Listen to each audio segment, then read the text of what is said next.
राशि में राहु बैठा हुआ है, तो उनके जीवन में जो भी स्त्रियां आती हैं तो उनको सबको बचाने के लिए ही विवाह करते हैं। 16,000 जो है वो कन्याओं को वो छुड़ा के लाते हैं, तो वो पति अपने अपने को यानी भगवान कृष्ण को पति मानती है, लेकिन उनके साथ ऐसा कोई वैवाहिक संबंध कुछ नहीं रहता है। उन्हें छुड़ाते हैं 16,000 लड़कियों को, और चूँकि वो एक ऐसे राक्षस द्वारा उनको पीड़ित किया गया होता है जिनसे कोई विवाह नहीं कर सकता, तो वो लोग पति मानते हैं।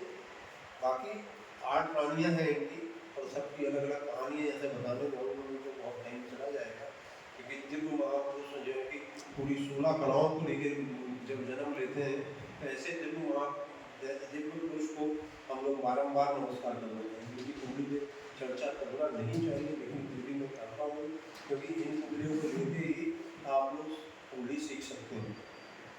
इसके बाद में आप देखेंगे कि भाग्य स्थान, धर्म स्थान, तो मंगल उच्च का होके वहां बैठा हुआ। मकर राशि में मंगल उच्च होता है, लिख लीजिए, मकर राशि में मंगल उच्च माना जाता है।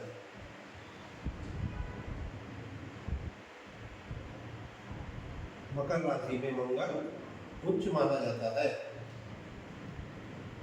अब यहाँ पे कुछ धर्म की स्थापना करते हैं।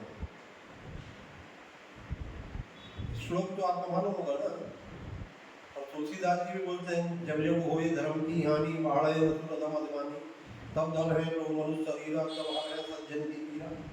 तो वहाँ पे भगवान अपना जन्म ले रहे हैं, मैं स्वयं प्रकट होता हूँ, संभवामी युगे युगे। जब मुझे जरूरत होती मैं प्रकट हो जाता हूँ, जब मैं संसार की रचना कर सकता हूँ तो मैं प्रकट भी हो सकता हूँ। अब मैं प्रकट हो गया, प्रकट हो गए भगवान, तो मंगल धर्म की स्थापना कर। अब उनका जो कर्म स्थान का स्वामी जो है शनि है, और भाग स्थान का, तो हमेशा युद्ध क्षेत्र में ही रहना पड़ता है। जबकि शुक्र उनका जो है लग्न का स्वामी हो गया। हाँ जी, भगवान नहीं, भगवान श्री कृष्ण की जन्म कुंडली ही देख रहा हूँ, जन्म कुंडली भगवान श्री कृष्ण की ही देख रहा हूँ। तो कर्म स्थान का जो स्वामी है वो शनि जो है शत्रु स्थान में, उनके हजारों की संख्या में शत्रु पैदा हो जाते, लेकिन मारते 2 ही 3 लोगों को है, बाकी मरवाते कितने लोगों को है भगवान श्री कृष्ण, तो अलग बात है। और ये जो राजा जो बनते हैं वो, तो आप देखिए 12 नंबर में गुरु स्वाग्रही बैठा है।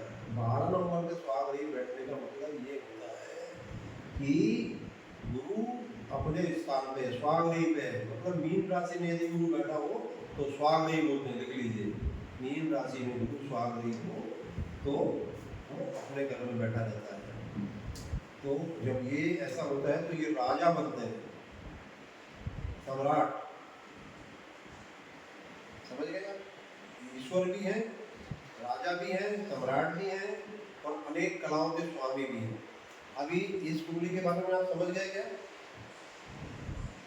किसी को कोई शंका है तो एक प्रश्न मुझसे पूछ सकते हैं। हेलो, हाँ जी, हाँ पंडित जी, मैं बहुत देर से ट्राई कर रही थी, अब जाके मैं ज्वाइन हो पाई हूँ। हाँ, तो आपको रिकॉर्डिंग मिल जाएगी। क्योंकि बहुत देर से किया, पर वो अब जाके ज्वाइन हुआ, नेटवर्क इशू था क्या था पता नहीं, ज्वाइन ही नहीं हो रही थी। कोई नहीं, अब आपको दोहराया नहीं जाएगा, क्योंकि आगे बढ़ना है। आपको रिकॉर्डिंग मिल जाएगी और वो मिल जाएगी। हम अगली कुंडली भगवान श्री राम की कुंडली में जाते हैं। ये देखिए, भगवान श्री राम की जन्म कुंडली आ गई।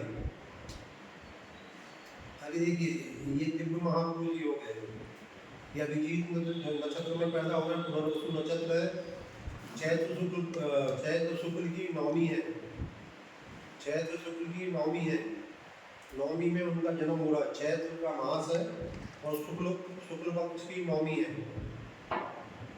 सब ग्रह अनुकूल हो जाते हैं जब भगवान का जन्म होता है श्री राम का। ये 7वां अवतार है, 8वां श्री कृष्ण है, 7वां अवतार जो है भगवान श्री राम है। और इनकी कुंडली में देखिए कि चंद्रमा स्वाग्रही लग्न में बैठा है और गुरु उच्च है, तो ये मर्यादाओं से बंध के रहते हैं। चक्रवर्ती राजा बनते हैं। कैसे बनते हैं ये? गुरु चंद्रमा का गज केसरी योग सुनते हैं आप लोग? गज केसरी योग लिख लीजिए, गज केसरी योग, जिसमें गज केसरी गजब का गज केसरी है लग्न में, यानी राजा के घर में पैदा होता है व्यक्ति। यदि चंद्रमा स्वावरी हो, गुरु जो है उसमें उच्च का बैठे, ऐसा योग देखने को बहुत कम मिलता है। इसलिए इस कुंडली को मैंने चुना कि इतना बड़ा गज केसरी योग जिसमें हजारों की संख्या में सेना हो और राजपाट का बहुत बड़ा शासन हो, तो गुरु चंद्रमा जब लग्न में बैठे इस तरह, तो राजा का जन्म होता और पुरुष चक्रवर्ती राजा होता। अब आप देखेंगे दूसरे घर में कुछ नहीं है, तो कम से कम भाषा बोलते हैं। भगवान राम ज़्यादा नहीं बोलते हैं, वाणी में उनकी बहुत मधुरता है और वाणी से कम शब्द बोलते हैं और मधुर शब्दों का ये करते हैं, मर्यादा में रहते हैं। नंबर 3 में देखिए उच्च का राहु बैठा होता है। एक यहाँ पे भाई बहन का स्थान है और साहस का स्थान है, तो उनका जो साहस का स्थान है, तो वहाँ राहु बैठा रहने से वो राइट फ्रॉम की बचपन, मतलब बचपन से ही लेके आखिरी तक उन्हें ही शत्रुओं से, राक्षसों से लड़ना पड़ता है। राहु राक्षस है ना, तो उनका साहस तो बचपन से ही दिख जाता है। उन्हें विश्वामित्र भी ले जाते हैं, वशिष्ठ भी ले जाते हैं, सारे लोग उनको लेके जाते हैं वन में। जीवन तो वन में ही गुजरता है, बाद में शासन करते हैं। और यहाँ पे देखेंगे, मैंने अभी फिर बताया था आपको कि यहाँ पे तुला राशि में शनि है, उच्च का। जब तुला राशि में शनि रहे तो उच्च का माना जाता है। ये लिखिए तुला राशि में, और भगवान राम का यहाँ तुला राशि में शनि है, ये सुख स्थान है, ये सुख का स्थान माना जाता है, माता का स्थान हो जाता है, माना जाता है। तो ये जब यहाँ पे शनि उच्च का बैठे तो माता से बिछोए होता है, इनका होता है इस कुंडली के हिसाब से। अब विद्या देखिए अपनी, उन्हें सारी विद्याओं के ज्ञाता है भगवान राम, सारी विद्याओं के ज्ञाता है। विश्व में जितनी विद्याएं हैं वो सारी भगवान राम को मालूम है, सारी विद्याओं के ज्ञाता बनाते हैं उनको। मंगल देवता जो स्वाग देवी बैठे हुए, जहाँ पत्नी सुख का अभाव दिखता है, सप्तम भाव में मंगल उच्च का बैठा हुआ है, यहाँ पत्नी सुख का अभाव। वनवास बोल दिया, ये बोल दिया, मैं ये दूसरी भाषा में बोलता हूँ कि यहाँ उन्हें पत्नी सुख का अभाव होता है, त्याग नहीं करते हैं उन्हें। वो मंगल, ये मांगलिक कुंडली है, त्याग समझते ना, ये कुंडली कैसी है? मांगलिक कुंडली इसको बोलते हैं। पत्नी स्थान में मंगल उच्च का बैठा हुआ है, तो लोग बोलते हैं विवाह नहीं होता। अरे भाई विवाह होता है, अच्छी कन्या से होता है, और लेकिन एक और बात है कि वो पत्नी के साथ रह नहीं पाते, लेकिन आपस में समझौता के अंतर्गत ये सब कुछ अलग अलग रहना पड़ता है। स्थिति परिस्थितियाँ ईश्वर को भी मनुष्य रूप में जब आते हैं तो झेलना पड़ता है, तो झेलना पड़ा उन्हें, कोई ये नहीं है।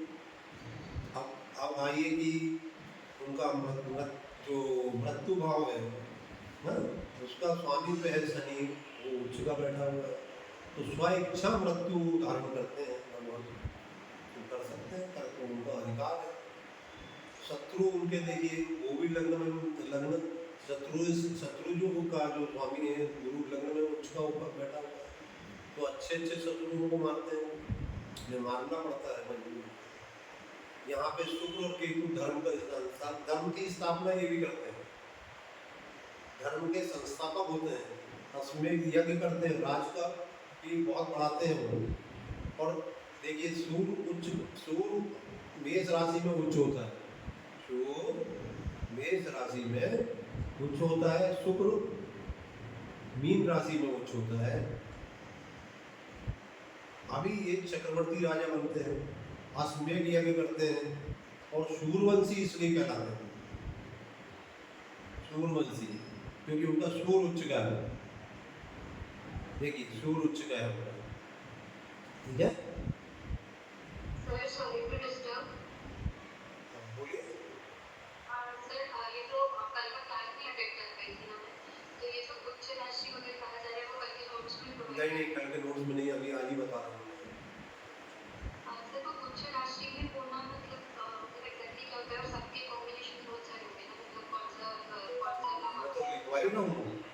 ही रहा हूँ, आप लिखिए उसे। उच्च नीच में भी तो बता ही रहा हूँ, अभी तो उच्च नीच बताया नहीं, अभी स्वाग्रही बताया हूँ मैंने और उच्च ग्रह बताया हूँ। अभी स्वाग्रही यानी जो जिसका अपना खुद का वो खुद उसको की राशि में यदि बैठे खुद की जो उसकी राशि तो है। स्वाग्रही होता है। और जैसे सूर्य मेष राशि में सूर्य उच्च का होता है, मीन राशि में शुक्र उच्च का होता है, मकर राशि में मंगल उच्च का होता है, तुला राशि में शनि उच्च का होता है, और कन्या राशि में राहु उच्च का होता है, चंद्रमा कर्क राशि में स्वाग्रही होता है और गुरु उच्च का होता है। ये तो बता ही रहा हूँ, कल बताया नहीं मैंने ये सब बात। इसके पहले कुंडली में भी बता दिया मैंने, इनमें नीचे कोई ग्रह मिले नहीं। Thank you sir. Okay, next horoscope लेते हैं हम। नेक्स्ट भगवान शिव भी लेते हैं। न इनका जन्म के बारे में कोई बोल सकता है, न इनकी मृत्यु के बारे में कोई बोल सकता है। ये जो है ना इनका जन्म होता है ना मृत्यु होती है। ये प्रकट होते हैं, कब प्रकट होते हैं, कब अंतर्ध्यान हो जाते हैं, इनके बारे में कुछ कहा नहीं जा सकता। भगवान की ये कुंडली मिली है, क्योंकि हम उन्हें सबसे पहले प्रणाम करते हैं और फिर उनकी कुंडली बांचने का हम जो है साहस करते हैं। क्योंकि देखिए आप, सूर्य और मंगल, सूर्य उच्च का मंगल स्वाग्रही, आप लिख लो। सूर्य स्वाग्रही, सूर्य उच्च का और मंगल स्वाग्रही, तो कब कहाँ जन्म हो गया? वो यानी आत्मा ही उतर के आ गई। भगवान शिव देह नहीं है, इतने याद रख लीजिए। भगवान शिव का जो देह है वो देह नहीं है, वो आत्मा ही है। परम ब्रह्म जिनको कहा कह देते हैं वो भगवान शिव है। सूर्य और मंगल एक साथ यदि बैठे तो याद रखना चाहिए कि परम ब्रह्म है, परम ब्रह्म। स्वाग्रही का मतलब खुद के घर में बैठने वाले ग्रह। खुद के घर वाले ग्रह को स्वाग्रही बोलते हैं। यहाँ मेष राशि में मंगल बैठा हुआ है, जो अपने राशि में बैठा हुआ है मेष राशि में, इसलिए वो स्वाग्रही है। और सूर्य उच्च का बैठा हुआ, अभी पहले भी मैं कुंडली भगवान से राम की कुंडली में बता चुका हूँ, यहाँ पे सूर्य उच्च का बैठा हुआ है। तो इनका जो आत्मा ही उतर के इनके देह में चली जाती है, पूरे आत्मकारक देवता है। इनसे बड़ा देवता कोई होता नहीं है। ये महान से महान जो है ईश्वर का होता है। ये रचना भी कर सकते हैं, पालन भी कर सकते हैं, सब कुछ कर सकते हैं शिव। इसलिए शिव की पूजा का बहुत विधान बनाया गया है कि अविनाशी है, इनको अविनाशी बोलते हैं, है ना।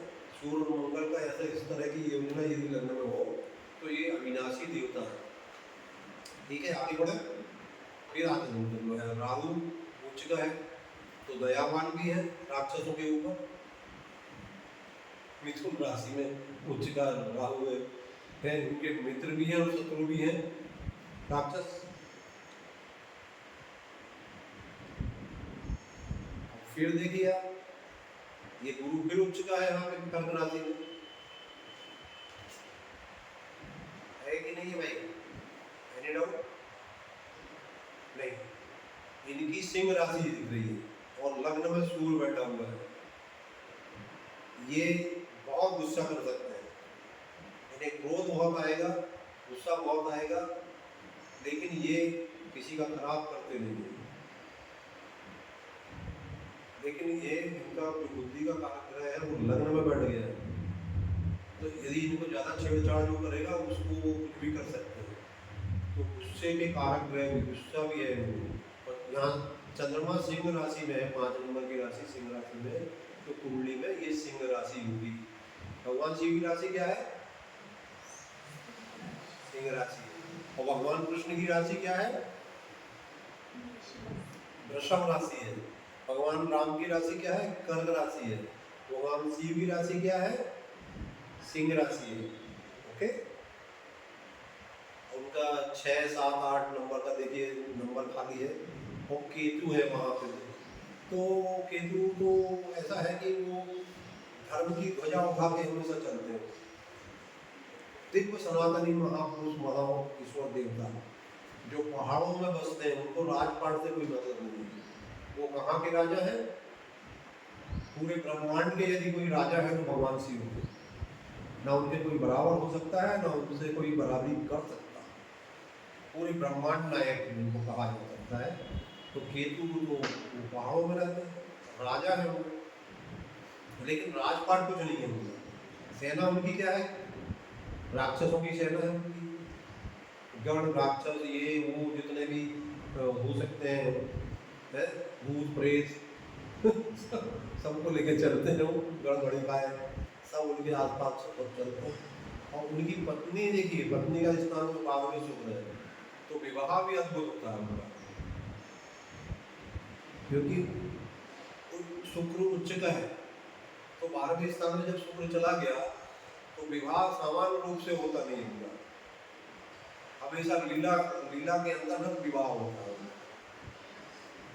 और उन्हें जो है कि पार्वती जो है दुर्गा के रूप मिलती है, जो कि वहाँ पे देखिए बुध जो है नीच है राशि में होते हैं, यहाँ पे मीन राशि में बुध नीच होता है, नोट कर लीजिए, मीन राशि में बुध नीच होता है।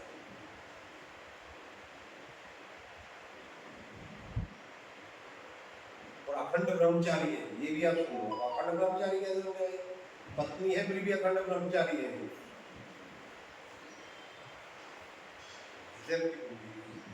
शनि स्वाग्रही है, जब जो चाहिए सब मिलता है उनको।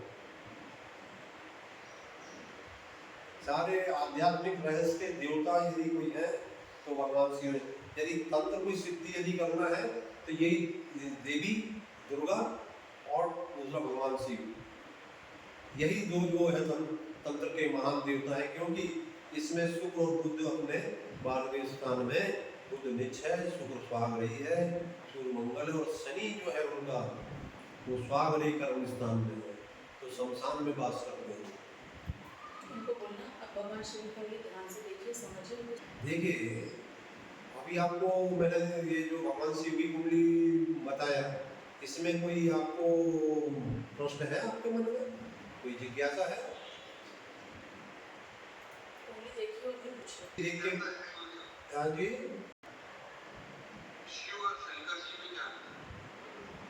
अरे शिव और शंकर जी में क्या अंतर है भाई? ये तो शिव की कुंडली, भगवान शिव की, जो देवेंद्र और देवों में है वो अलग नहीं दिखता, कोई अलग मूर्ति नहीं दिखती।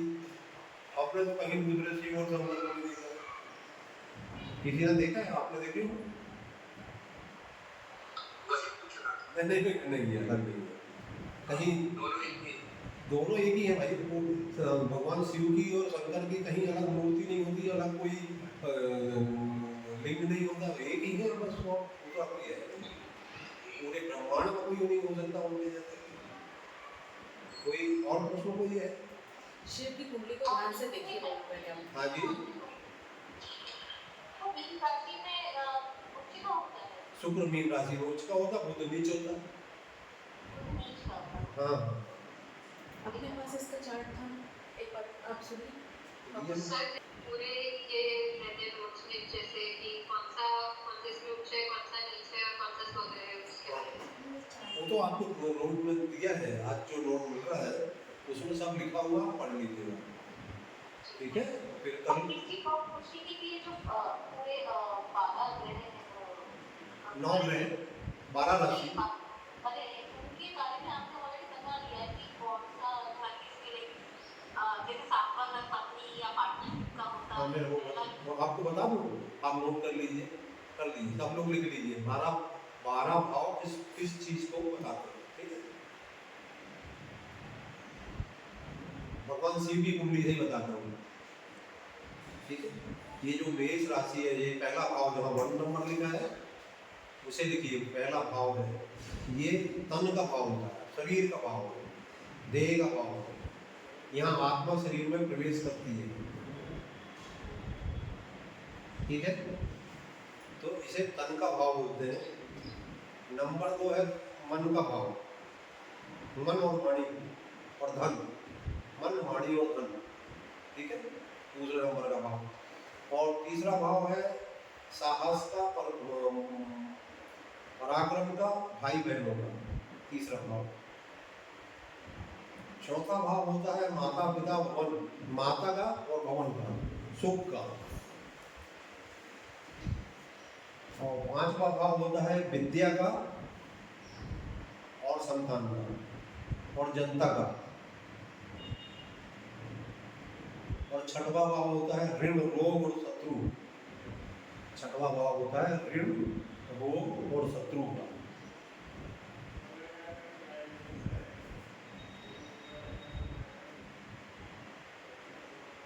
और सातवां भाव होता है पार्टनर का। पार्टनर चाहे बिजनेस पार्टनर हो चाहे लाइफ पार्टनर हो। सातवां भाव लाइफ पार्टनर और बिजनेस पार्टनर, पार्टनर में भी एनी पर्सन। और आठवां भाव होता है मृत्यु का। आठवां भाव का क्या होता है? मृत्यु का। नववां भाव होता है धर्म का, धर्म का और भाग्य का। और दसवां भाव होता है कर्म का, कर्म और पिता।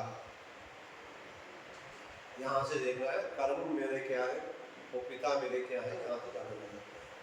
और 11वां भाव होता है आय और हमारी जो है लाभ, profit profit and income. Profit and income.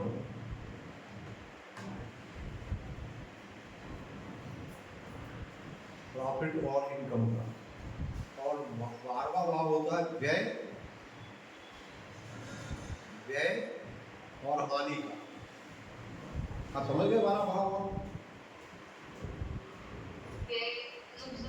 क्या व्यय है? एक्सपेंडिचर, खर्चा, हानि, लॉस। ठीक है, 12 भाव समझ गए क्या क्या भाव से क्या रहता है?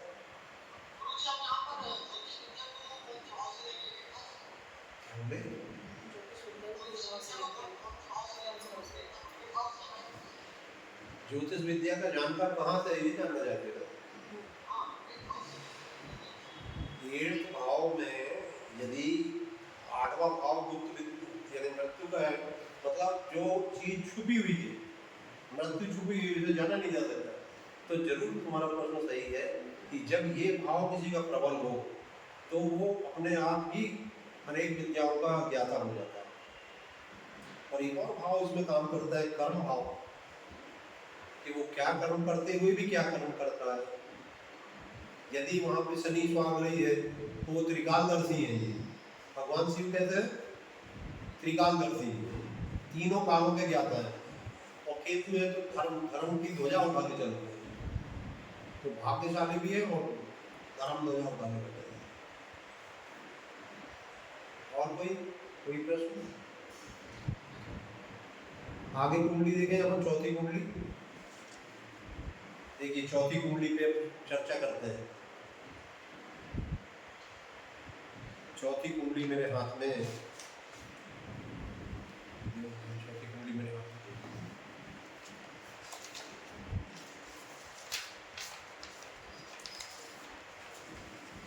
चौथी कुंडली ये एक 100 वर्षीय जीवित व्यक्ति की है। 1/7/1925, 1/7/1925 सवेरे 8 AM और प्लेस है झांसी, यूपी। लिख लीजिए। ये कुंडली आ गई श्यामाचरण जी की। ये जीवित है, 1 जुलाई को उनको 100 वर्ष पूरे हो गए। इसलिए मैंने ये कुंडली को छाटा कि 100 वर्ष के व्यक्ति की कुंडली कैसे होती है, ये भी देख लो आप। दीर्घायु कैसा होगा देखिए आप।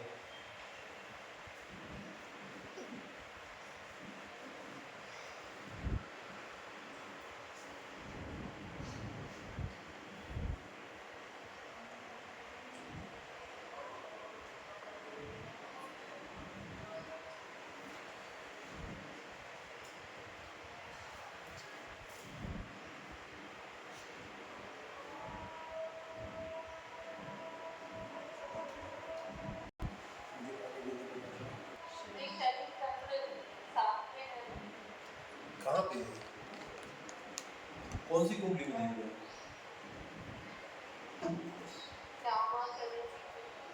शनि उच्च का है।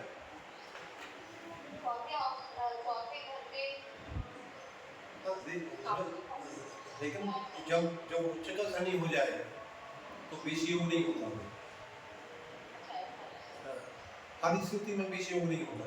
क्योंकि जब उच्च का शनि पड़ा है तो चंद्रमा वहाँ कुछ नहीं करेगा, चंद्रमा वहाँ पे भी अच्छा है, क्योंकि तुला राशि का चंद्रमा अच्छा ही माना जाता है।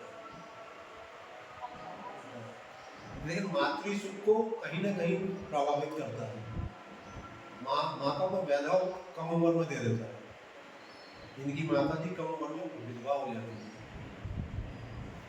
तो ये विषयोग नहीं हुआ, ये मातृभाव को नुकसान पहुंचाएगा।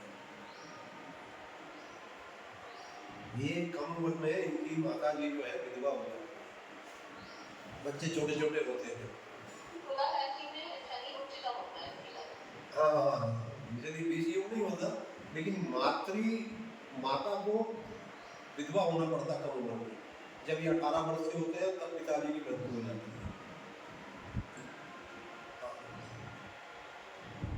तो इस कुंडली में ग्रह स्पष्ट आप लोगों को तो इसमें कुंडली में पूरी कुंडली दी है ना, 3 पेज की कुंडली दी है, तो ग्रह स्पष्ट इसमें दिए हुए हैं। पूरा पहले पेज में सब उनके बारे में पूरा वर्णन किया गया है। मुझे समझाना है कि ग्रह स्पष्ट करना कि आप लोग समझ लो, तो मैं ये कुंडली का अपन डिस्कशन करें।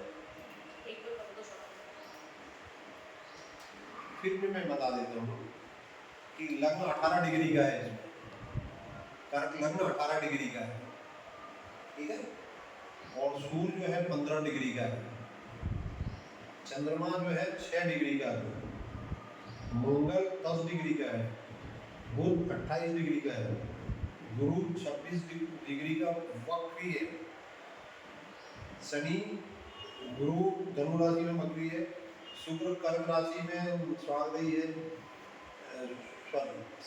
शुक्र राशि में है 4 डिग्री का, शनि 14 डिग्री का स्ट्रॉन्ग है, राहु 11 डिग्री है, केतु 11 डिग्री है, ठीक है, इसमें दी हुई है डिग्री है, ये जानना जरूरी है। और ये जो राशियों के नक्षत्र जो है ये जानना भी बहुत जरूरी है आपको कि कर्क राशि किस में चल रही थी, यानी चंद्रमा कौन से उसमें चल रहा था, अश्लेषा नक्षत्र में चल रहा था, लगभग अश्लेषा नक्षत्र, सूर्य आद्रा नक्षत्र में था, चंद्रमा चित्रा नक्षत्र में था, इसलिए तुला राशि हुई, मंगल उस नक्षत्र में था, बुध पुनर्वसु नक्षत्र में था, ये भी मालूम होना है, और ये पुनर्वसु नक्षत्र है तो मिथुन राशि होती है, ये भी आप जान लीजिए, इसे थोड़ा स्टडी करेंगे तो मालूम हो जाएगा आपको, ठीक है। शनि स्वाति नक्षत्र में है, राहु पुष्य नक्षत्र में है, केतु श्रवण नक्षत्र में है, शुक्र पुष्य नक्षत्र में है,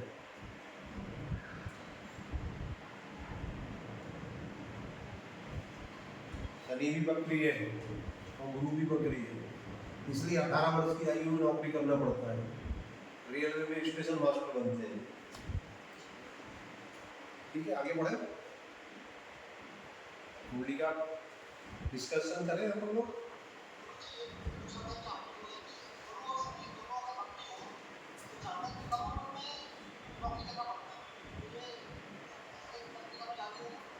हाँ, मैक्सिमम पत्रिका में लागू होता है।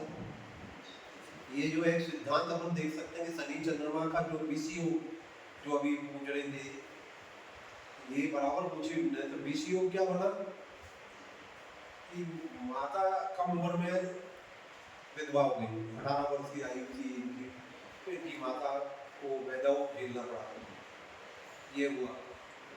और जब ये इनके नौकरी का स्थान देखो, उसका स्वामी जो है सूर्य जो है बुध है, और कर्म का कारक ग्रह मंगल है, तो लग्न में बैठा हुआ है, तो 18 वर्ष की आयु में लेंगे नौकरी करने के लिए, उन्हें झांसी से मुंबई जाना पड़ा, और मुंबई में जाके 1 साल ट्रेनिंग करे, 2 साल रहना पड़ा मुंबई में, स्टेशन मास्टर बनेगी कम उम्र में, बस मैट्रिकुलेट इंटरमीडिएट पढ़े हुए उस जमाने के। अब आगे बढ़ते हैं, अब लग्न को देखिए, कर्क लग्न है, कर्क लग्न में शुक्र मंगल और राहु, क्या होना चाहिए, ये व्यक्ति क्या होना चाहिए? शुक्र, मंगल और राहु। क्या राहु यहाँ उपद्रव कर सकता है?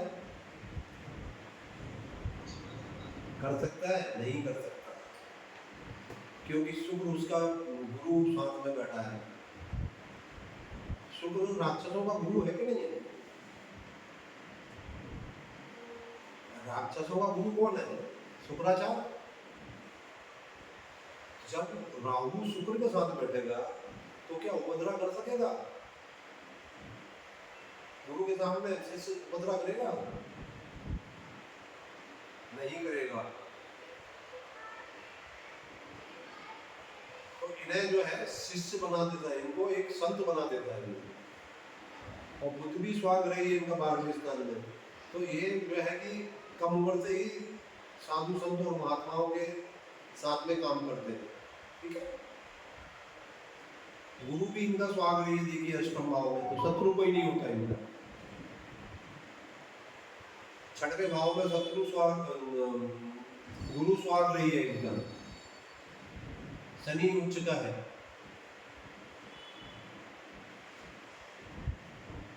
ठीक है, तो शत्रु कोई नहीं होता। ये जो है कि सबके मित्र होते हैं, सबके लिए हजार जितने भी लोग बुलाएंगे उनके लिए खड़े हो जाते हैं। और सूर्य बुद्ध की युक्ति 12वें स्थान पे हो जाए।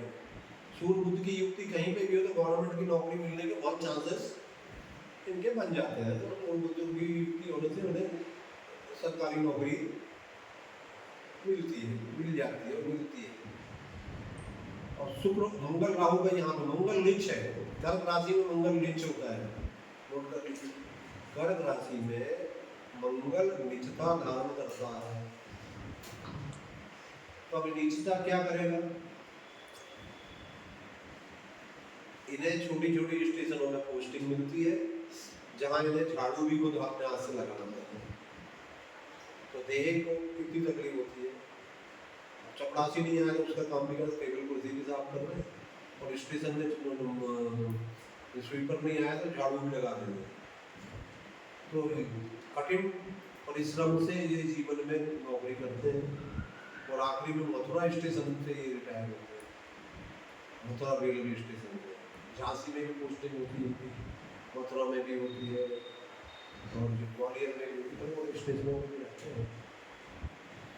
एक सवाल था हाँ, कि अगर जैसे इसमें उनके सात्विक घर में केतु है, तो सात्विक घर में केतु होने से क्या वाइफ से डिटैचमेंट होता है क्या? बिल्कुल नहीं होता, क्योंकि आपने सिर्फ केतु को देख लिया वहाँ पे, लेकिन देखो उस ग्रह वहाँ पे कौन सी राशि बैठी है? 10वें नंबर की। 10वें नंबर यानी मकर है। मकर राशि का स्वामी कौन सा होता है? शनि होता है। मकर राशि का स्वामी कौन होता है? उच्च का है। माधवी,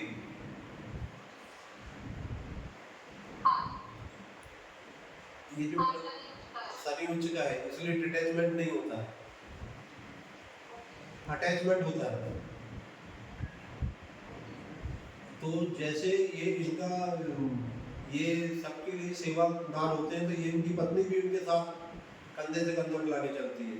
अब यहाँ पे वो भ्रम तोड़ देता है केतु। केतु बहुत अच्छा ग्रह में मानता है, धर्म के प्रति जागृत करता है, धार्मिक व्यक्ति बनाता है, क्योंकि उसका शर्म नहीं है। तो जब शनि के साथ बैठा है, शनि उच्च का है, तो पति को परमेश्वर समझ के उनकी पूजा करता है। तो ये जो प्रेडिक्शन आप सीख रहे हो, ये अद्भुत प्रेडिक्शन है कि नहीं विजेंद्र? आपको समझ में आ रहा है? ठीक है। क्योंकि हम लोग लाइक हमारा अपना जानना होता था कि केतु नहीं, केतु भी बहुत अच्छा ग्रह है, वो बड़ा लाभकारी ग्रह है।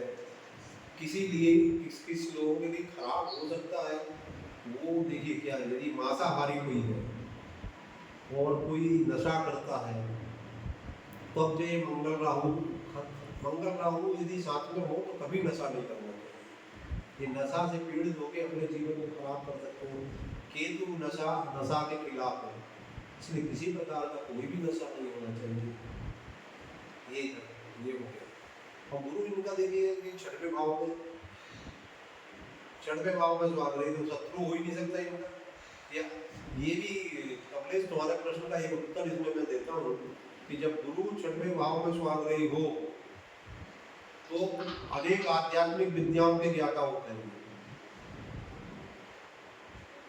और अब शत्रु भाव में है तो कोई रोग इनको नहीं होना चाहिए, तो अभी 100 वर्ष की आयु हो रही है, कोई रोग नहीं है उनका। और मृत्यु का देवता जो है शनि है, इनके लिए तो उच्च का है, तो 100 वर्ष की आयु कौन दे रहा है उन्हें? शनि वैसे भी दीर्घायु करता है, किसी भी व्यक्ति को शनि दीर्घायु करता है यदि वो 6 8 12 का स्वामी हो। गुरु 6 8 12 का स्वामी हो तो दीर्घायु करता है। किसी की कुंडली भी देख लीजिए, किसी भी महापुरुष की मान जो 100 वर्ष टच कर रहा हो, उसकी कुंडली में ऐसे ही दिव्य योग मिलेंगे। इसलिए आज मैं जब कुंडली उठाया हूँ, 3 तो ईश्वर की है और एक ये भी मनुष्य रूप में ईश्वर अवतार है। तो 100 वर्ष के व्यक्ति की आप कुंडली देख पा रहे हो, मुझे उपलब्ध थी इसलिए मैं इसमें चर्चा कर रहा हूँ आप लोगों से। और एक और अद्भुत बात देखते हैं कि ये मोक्ष को प्राप्त हो जाएंगे। आज क्यों ऐसा बोल रहा हूँ मैं? क्यों ऐसा बोल रहा हूँ? कोई बोल सकता है कमलेश, तुम तो 15 साल से विद्यार्थी हो मेरे, बता सकते हो कौन सा? हाँ, 12वें स्थान में कौन सा ग्रह बैठा स्वाग रही? तो इनकी बुद्धि कहाँ लगी हुई है? ईश्वर में। ईश्वर और आत्मा को समझ चुके हैं जो व्यक्ति, और सबको एक समान दृष्टि से देखते हैं, तो इन्हें मोक्ष प्राप्त समझो।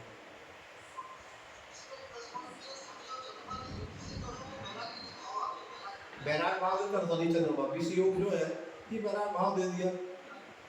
माता के प्रति बहुत प्रेम देता है, लेकिन पिता नहीं मिल रहे, क्योंकि मंगल यहाँ नीचे का है। आप देखिए ये लग्न में पिता भाव का स्वामी मंगल नीच है, तो कम उम्र में पिता की मृत्यु हो गई, पिता का सुख नहीं मिला उन्हें और नौकरी करना पड़ा 10वें भाव के कारण।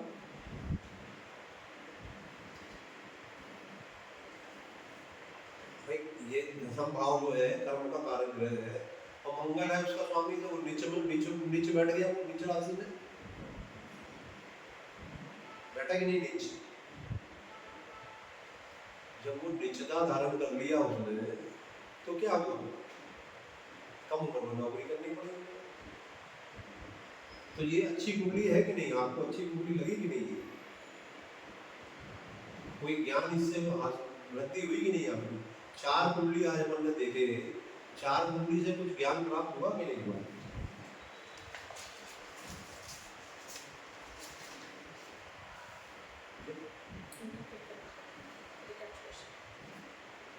अभी 10 मिनट है अपने पास, तो प्रश्न उत्तर हम कर सकते हैं। 4 कुंडली पे यदि आप उच्च नीच पे कर सकते हैं, शत्रुता मित्रता पे कर सकते हैं। ये चार्ट है, इसमें नीच कौन से ग्रह नीचे होते हैं, वो कोई डॉक्टर ऋतुजा साहब मुझसे पूछ रही थी। डॉक्टर ऋतुजा है क्या टाइम पे?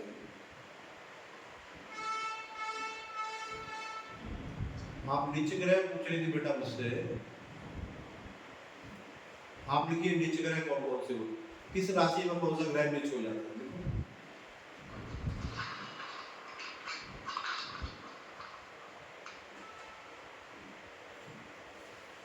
लिखो आप।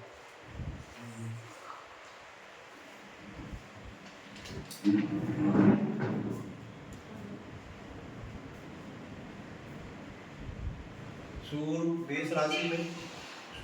मेष राशि में उच्च होता है, और अपने से 7वीं राशि में नीच होता है, तुला राशि में नीच होता है।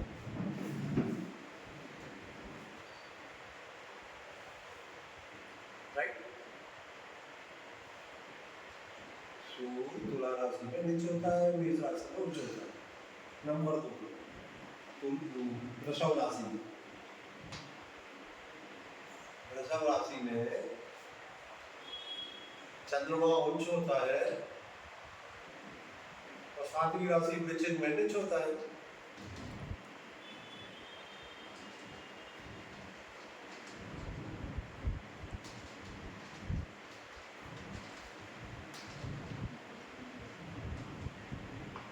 बुध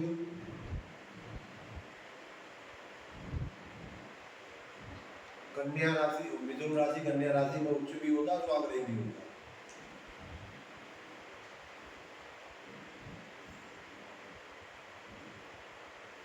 और मीन राशि में नहीं, धनु और मीन राशि में नीचे हो जाता है।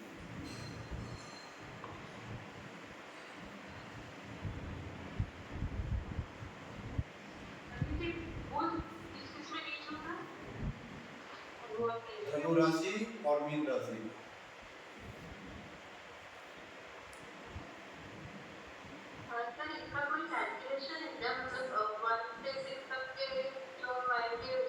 सातवीं जो जैसे मेष राशि में उच्च हुआ तो सातवीं राशि में नीच होगा, दैट इज दी पाराशरी। उसका भी कारण है क्यों उच्च नीच होता है, तो फिर उसके लिए अलग एडवांस, अब एडवांस एस्ट्रोलॉजी की बात करते हैं, वो बहुत एडवांस स्टेज की बात करती है। क्यों सूर्य उच्च होगा, क्योंकि अग्नि तत्व की राशि कौन सी है, मेष, और वहाँ अग्नि तत्व का ग्रह होगा तो उच्च ही होगा ना, आग से आग बढ़ेगी। और मंगल जब नीच, मंगल कर्क राशि में नीच के हो जाता है, उसकी अग्नि को बुझा देता है, पानी है वो। कर्क राशि जो है पानी जल तत्व है, जब वहाँ पे जल तत्व की कोई अग्नि तत्व की कोई राशि जब उसमें जाएगी जल तत्व में, तो उसकी आग बुझेगी तो वो नाराज होता है। अग्नि तत्व और जल तत्व का कोई मित्रता नहीं होती। तत्व विज्ञान जो है, आप तत्व कहने लगे उससे, तो ये तत्व जो है वो आपस में जब टकराते हैं तो फिर जो है कि फिर उच्चता और निचता होती है। इसका मेन आधार है तत्व। ठीक है, ये क्लास में कवर नहीं हो पाएगा, आप नहीं होता लो। अब मंगल जो है कर्क राशि, मंगल जो है कि मकर राशि में उच्च और कर्क राशि में नीच होता है।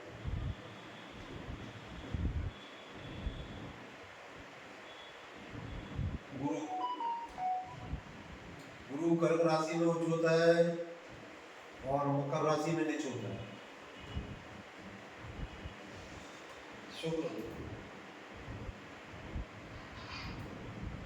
शुक्र मीन राशि में उच्च होता है, कन्या राशि में नीच होता है।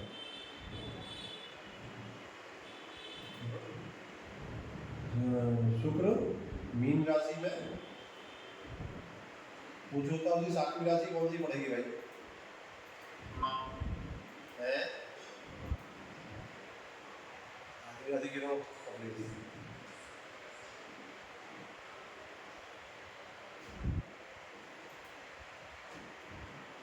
मीन, ये मेष, वृषभ, मिथुन, कर्क, सिंह, कन्या, बराबर को बोला गया है। कन्या राशि में शनि तुला राशि में उच्च और मेष राशि में नीच होता है। राहु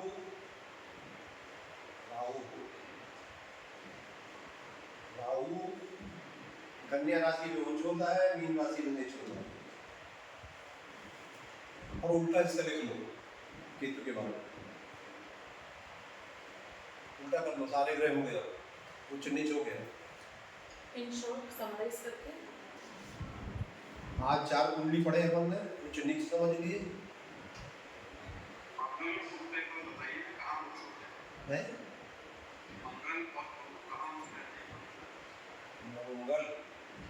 मंगल मकर राशि में उच्च और कर्क राशि में नीच होगा। गुरु कर्क राशि में उच्च, मकर राशि में नीच होगा। बुध जो है अपनी राशि में उच्च होता है, लेकिन वो कन्या में और मीन राशि में नीच होता है।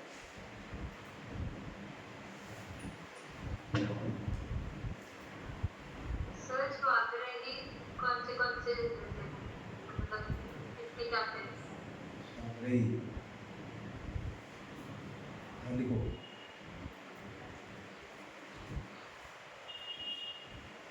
मेष राशि में मंगल को आग रही, मेष और वृश्चिक में मंगल को आग रही, मेष और वृश्चिक में मंगल को आग रही, पहली सातवीं, पहली आठवीं, डिस्ट्रिक्ट में ना वृश्चिक डिस्ट्रिक्ट 8वें नंबर की राशि, पहली आठवीं, दूसरी सातवीं में शुक्र को आग रही,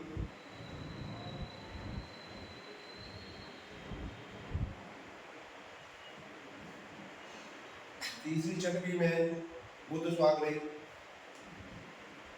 change your pen,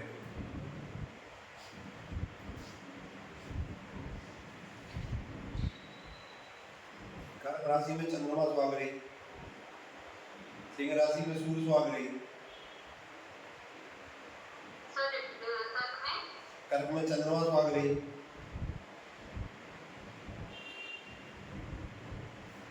Surya Singh राशि में स्वाग रही,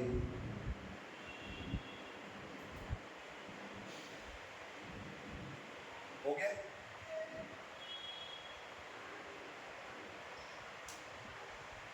सर ये क्या उनके जो लॉर्ड है उनके हिसाब से क्या मतलब यस, इसका क्या है राशि के राशि के लॉर्ड है।